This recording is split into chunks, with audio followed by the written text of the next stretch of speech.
السلام علیکم YouTube family, کیسے ہیں آپ؟ امید کرتی ہوں آپ سب خیریت سے ہوں گے اور اللہ آپ سب کو خوش و خرم رکھے۔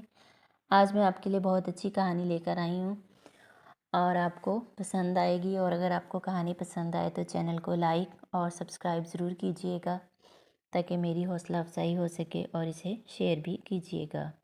آپ کا بے حد شکریہ۔ چلیے جی، کہانی شروع کرتے ہیں۔ ابو کے بعد امی اور میں اکیلے رہ گئے۔ سر پر سائبان آ رہا تھا، یہ دکھ اپنی جگہ، لیکن گھر بھی چلانا تھا۔ میں گریجویٹ میں تھی اور ملازمت کرنا چاہتی تھی۔ امی ملازمت سے روکتی تھیں۔ وہی گھسی پٹی باتیں کہ زمانہ خراب ہے۔ امی سے میں کہتی، زمانہ خراب ہے نا، میں تو خراب نہیں، آپ مجھے سروس کرنے دیں۔ یہ جو 4 پیسے ابو کی جمع پونجی کے رہ گئے ہیں، یہ بھی 4 دنوں میں ختم ہو جائیں گے۔ اس کے بعد ہم کیا کریں گے؟ تب بھی تو مجھ کو سروس ڈھونڈنی پڑے گی، تو ابھی کیوں نہیں؟ بڑے جتن سے امی کو منایا اور ایک سہیلی کے توسط سے جاب مل گئی۔ جہاں فاریہ نوکری کرتی تھی، اس نے اپنے باس سے میری سفارش کی۔ خوش قسمتی سے ایک خالی اسامی تھی جس پر انہوں نے کسی خاتون کو ہی تعینات کرنا تھا۔ یوں میں نعمت خان کی سیکرٹری لگ گئی، جو خود بھی نئے نئے اس محکمے میں تعینات ہوئے تھے اور پشاور سے آئے تھے۔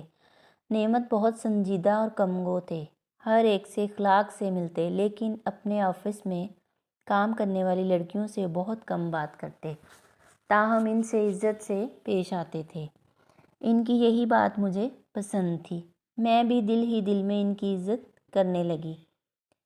نعمت خان بہت خوبصورت تھے، سرخ و سفید رنگت، دراز قد، نیلی آنکھیں، باوقار شخصیت، جوانی میں سیاہ داڑھی ان کے چہرے پر خوب سجتی تھی۔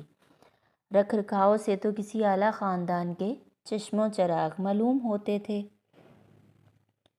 اس دفتر میں چونکہ ایک طرح سے میں ان کی معاون کے طور پر کام کر رہی تھی، تبھی ان کے ساتھ میرا زیادہ واسطہ رہتا تھا۔ ان کے ساتھ کام کرتے 2 سال گزر گئے۔ 2 سالوں میں ایک دن بھی انہوں نے کوئی ایسی بات نہ کی جو مجھے بری لگی ہو۔ وہ میرا اس قدر خیال کرتے جیسے میں ان کے گھر کی خواتین میں سے ہوں۔ ان کی بلند اخلاق نے میرے دل میں ان کے لیے محبت کی ایسی جوت جگا دی جو مجھ کو اندر اندر موم کی طرح پگھلانے لگی۔ نعمت خان کی سنجیدگی اور شرافت کے سامنے عمر بھی اس بات کی جرات نہ کر سکتی تھی کہ اپنے دل کی بات اس پر ظاہر کر سکوں۔ اس کے باوجود میری عبادت میں خود بخود دعائیاں شامل ہوتی گئیں کہ خداوند مجھ کو نعمت خان کی شریک حیات بنا دے۔ انہی دنوں میری والدہ سخت بیمار ہو گئیں اور مجھے چند روز ان کی تیمارداری کی خاطر چھٹی لینا پڑی۔ ایک ماں کی ذات ہی اس دنیا میں میرا واحد سہارا تھی۔ انہوں نے میری خاطر بیوگی کاٹی اور اب وہ شدید بیمار تھیں۔ ڈاکٹر نے بتا دیا کہ تھوڑے دنوں کی مہمان ہیں۔ ایک روز امی کی طبیعت زیادہ خراب تھی۔ میں نے دفتر فون کیا اور اپنے باس سے چھٹی مانگ لی۔ انہوں نے والدہ کی طبیعت کے بارے میں پوچھا تو میں پھوٹ پھوٹ کر رونے لگی۔ نہ جانے کیسے ان سے کہہ دیا کہ نعمت صاحب، والدہ تو میرے ساتھ چھوڑ کر جا رہی ہیں، اب میں ان کے بغیر کیسے جیوں گی؟ میرا ان کے سوا اس دنیا میں کوئی نہیں۔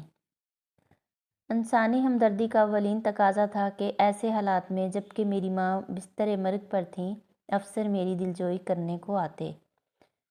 مجھے نعمت سے اس بات کی توقع تھی کہ وہ مہربان افیسر ہے، لہٰذا وہ آئے بھی۔ امی جان سے میں اکثر نعمت خان کی تعریفیں کیا کرتی تھی۔ ہر روز ایک ایک بات کی تفصیل ان کو بتائی جو نعمت کے بارے ہوتی تھی۔ امی جان جو غائبانہ طور پر میرے اس افسر کو اچھی طرح جانتی تھیں۔ جب نعمت صاحب کو علم ہوا کہ ہم ماں بیٹی کو تو ایمبولینس کر کے دینے والا بھی کوئی نہیں، تو وہ روز شام کو امی کی عیادت کو آنے لگے۔ ایک روز امی نے نعمت صاحب سے کہا، بیٹا میری بچی کا کوئی نہیں، مجھے اس کی بہت فکر ہے، میرے بعد تم اس کا خیال رکھنا، مجھ سے وعدہ کرو خیال رکھو گے؟ ایک مرنے والے کی التجا کو اس وقت تو کوئی بھی نہیں ٹھکرا سکتا تھا، لہٰذا انہوں نے کہا جی کہہ کر سر کو جھکا لیا۔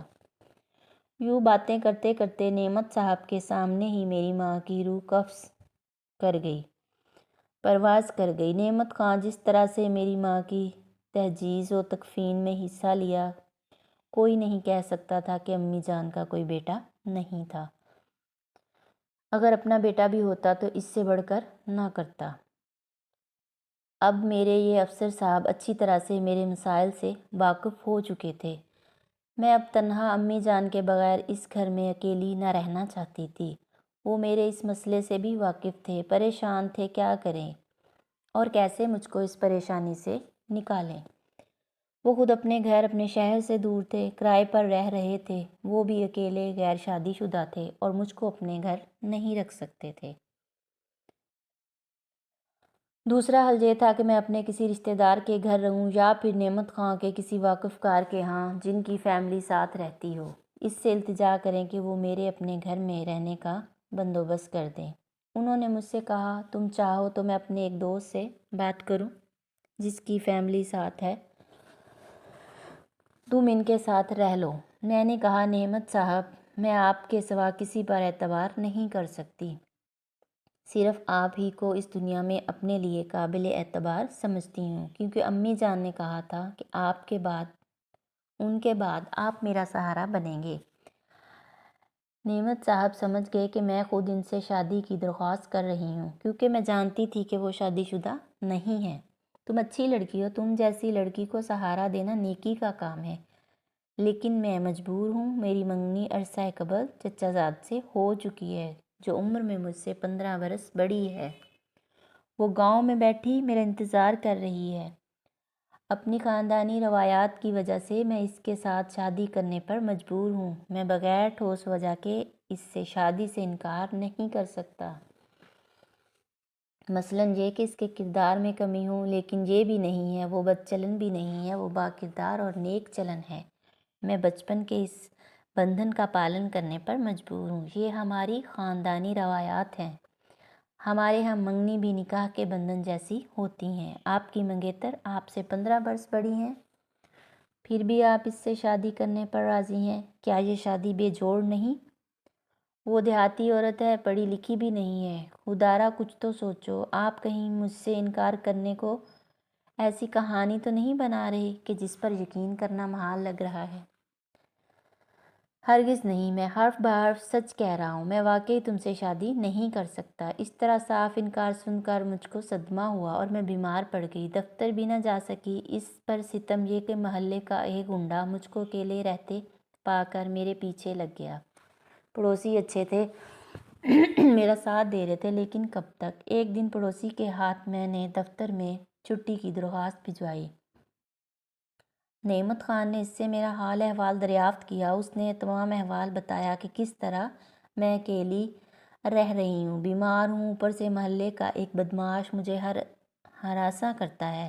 اکیلی دیکھ کر ایک بار گھر کی دیوار بھی پھلانگنے کی کوشش کی، وہ تو پڑوسیوں نے دیکھ لیا اور عین وقت پر اس کی گردن دبوچ لی۔ یہ تمام احوال سن کر نعمت صاحب واقعی بہت پریشان ہوئے، کیونکہ ان کے انکار کی وجہ سے میں بیمار ہوئی تھی۔ گھر پر وہ مجھے دیکھنے آئے اور میری حالت کے پیش نظر مجھے اسپتال داخل کرا دیا۔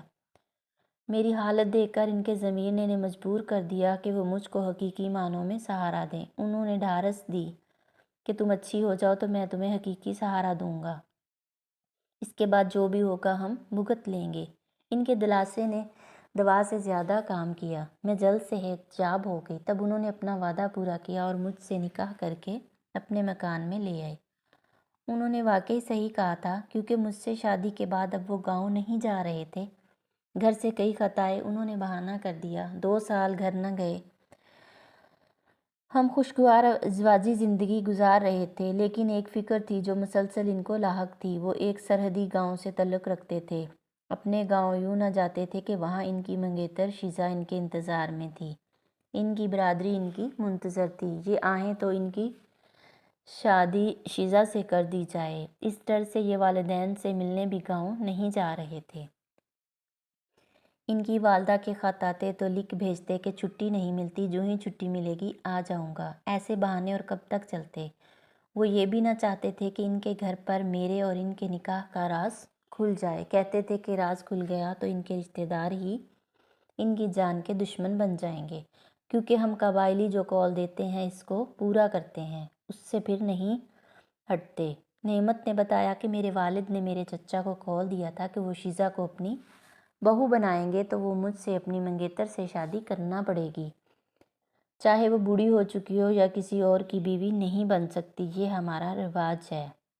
ایک دن میں پڑوسن کی بچی کی سالگرہ کی تقریب سے لوٹی تو دیکھا کہ نعمت خان کے کچھ رشتہ دار ان سے اصرار کر رہے تھے کہ ہمارے ساتھ گاؤں چلو۔ انہوں نے نعمت خان کو اس قدر مجبور کیا کہ انہیں رخت سفر باندھنا پڑا، لیکن وہ مجھ کو ساتھ نہ لے جانا چاہتے تھے، جبکہ میں ان کو تنہا گاؤں جانے دینا نہ چاہتی تھی۔ میرا خیال تھا کہ اگر میں ان کے ہمراہ ہوں گی تو وہ لوگ بھی اپنا فیصلہ بدلنے پر مجبور ہو جائیں گے اور نعمت خان کو دوسری شادی پر مجبور نہیں کریں گے۔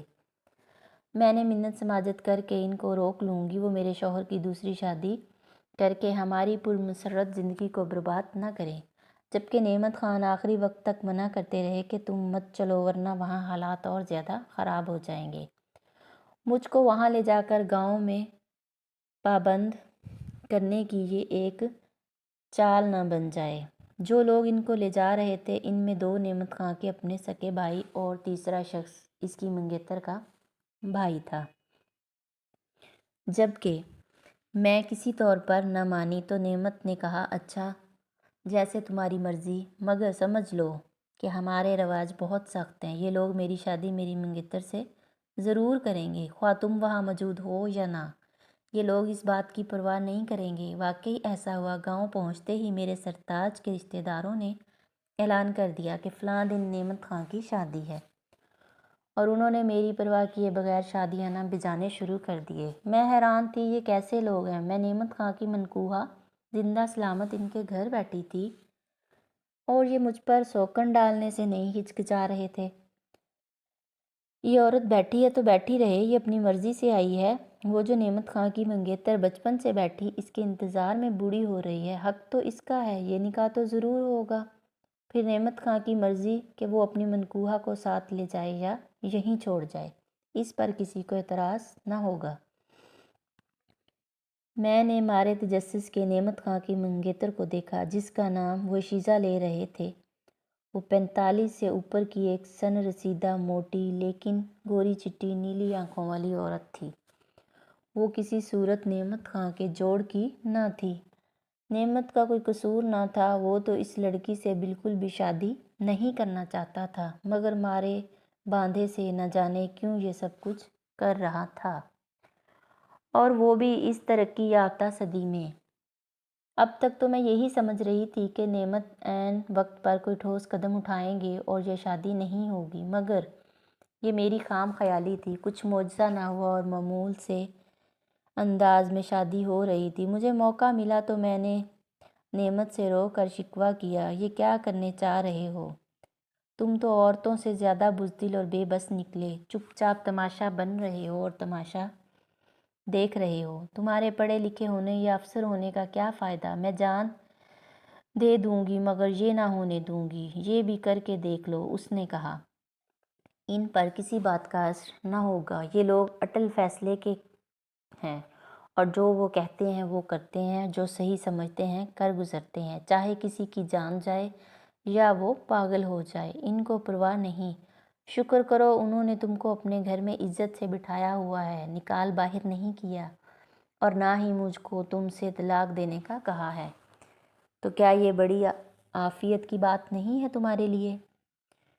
اس نے مزید مجھے سمجھایا کہ میری منگیتر کے 4 بھائی ہیں، اگر میں نے شادی سے انکار کیا تو ان کی بندوقوں کی نالیاں میرے سینے پر ہوں گی، وہ نسل در نسل ہمارے دشمن ہو جائیں گے۔ میری جان لے کر ہی یہ قصہ ختم نہیں ہوگا، ہمارے بڑے چھوٹے بچے سبھی اس خونخوار مارکے کی لپیٹ میں آ جائیں گے۔ تم ہمارے قبیلے کی روایات کو نہیں سمجھ سکتی۔ میں نے کہا ہم بھاگ نکلتے ہیں، یہ بھاگنے والوں کو پیٹھ دکھانے والے کہتے ہیں، یہ ان کی عزت نہیں کرتے۔ میں زندگی بھر پھر نہ گاؤں آ سکوں گا اور نہ اپنوں سے ناطہ رکھ سکوں گا۔ ہماری گفتگو ہمارے بڑے جیٹھ نے سنی اور اس نے جا کر نعمت کے سالوں سے بات کی۔ انہوں نے کہا کہ ان کو بھاگنے کی ضرورت نہیں ہے، شادی کرنے کے بعد ہماری طرف سے اجازت ہوگی کہ نعمت خان واپس اپنی شہری بیوی کے ساتھ چلا جائے۔ اگر ہماری بہن کو نہیں لے جانا چاہے گا تو ہم اس کو مجبور نہیں کریں گے۔ مرد کئی شادیاں کرتے ہیں، یہ کوئی جرم کی بات نہیں ہے، لیکن اس نے ہماری بہن سے نکاح نہ کیا تو یہ جرم تصور ہوگا اور ہم اس سے بدلہ ضرور لیں گے۔ کوئی چارہ نہ دیکھ کر مجھے صبر کا گھونٹ پینا پڑا۔ میری آنکھوں کے سامنے نعمت خان دلہا بنا، حجلہ عروسی میں گیا، دھوم دھام سے شادی ہو گئی۔ 3 دن میں ایسی سکتی رہی۔ ساس نے مجھے دلاسا دیا، مجھے اپنے پاس بٹھایا، اپنے کمرے میں سلایا۔ چوتھے دن ہم نے تیاری باندھ لی اور شہر کو روانہ ہوئے۔ نعمت کی نئی دلہن اس کے ساتھ نہیں تھی۔ مجھے اور نعمت کو میری سوکن کے بھائیوں اور میرے دیوروں نے رخصت کیا۔ وہ کافی آگے تک گاڑیوں میں ہمارے ساتھ آئے اور الوداع کیا۔ تب نعمت خان نے کہا، دیکھو میں نے کہا تھا نا کہ ساتھ مت چلو۔ یہ سب ہنگامہ بھگت کر میں واپس تمہارے پاس ہی آ جاتا۔ تم نے میری نہ سنی تو سب سہنا ہی تھا۔ اگر تم نے کوئی تماشا کھڑا کیا ہوتا تو تمہارے اور میرے دونوں کے حق میں برا ہوتا۔ شاید پھر مجھے تمہیں طلاق دینا پڑتی۔ یہ اچھا ہوا کہ انہوں نے شیزا کو میرے ساتھ بھیجنے کی ضد نہیں کی۔ دراصل یہ گاؤں کے لوگ بہو بیٹیوں کو شہر میں اکیلے بھیجنے کو برا سمجھتے ہیں، لیکن مجھے اب شیزا کو خرچہ بھی دینا ہوگا اور ہر ماہ 1-2 دن کے لیے گاؤں بھی جانا ہوگا۔ بولو کیا یہ تم کو منظور ہے؟ منظور ہے، میں نے کہا، کیونکہ نعمت خان میرا صاحباں تھا اور میں کسی حالت میں بھی اس کو کھونا نہیں چاہتی تھی۔